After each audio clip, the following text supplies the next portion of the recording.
So ipapakita ko muna sa inyo kabekis na itsura nito pag nakapakat na yung mga switch, no. FZ switch po, original yan. Mas okay gamitin po yan, no, kaysa sa mga, ano ba yung gusto nyo, yung may mga umiilaw na switch, maraming button. Ito po, subok ko na. Lagi po, 2015 po, nagkabit na ako niyan sa mga NMAX version 1 pa. Hanggang ngayon buhay pa. Hindi mo may iwasan na tumitigas minsan, nag-lose contact, i-sprayan lang, ito okay na ulit. Pero yung mga aftermarket po niya na kinakabit, lalo yung mga umiilaw-ilaw o kung ano-ano pa, pag tumigas, talaga nasisira minsan, yung contact point, ang daling mapudpod, nagkaroon na ng resistance, hindi makatawid na maayos yung kuryente, etc. Pasok ko, eksaktuhan, walang ipit. Ayan. Eksaktuhan yan mga kabekiso, wala rin akong tinabas. May passing na original yan. Andito na rin yung para sa MDL niya. Ang ganda. Ito ang kauna-unahang click, lalo na version 3 pa, na naka-FZ switch na kinabitan. So, anong magiging purpose ito? Ito po sa taas, yung ginamit ko sa dual horn. Okay? Dual horn yan.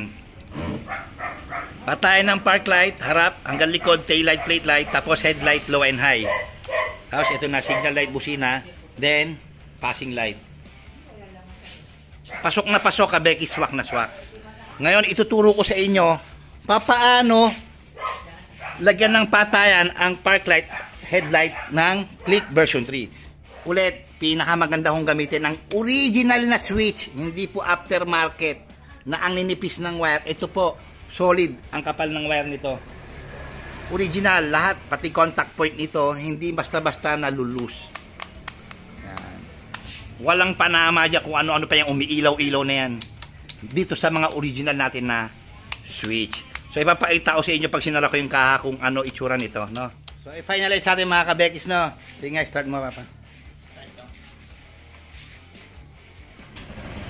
So, ayan. Patay na, no? Park light, headlight, pati likod. Ayan. Sige, park light mo. Isa lang.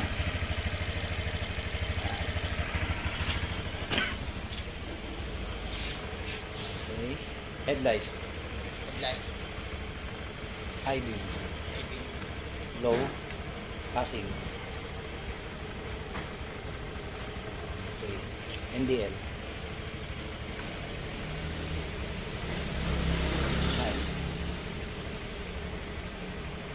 Busina.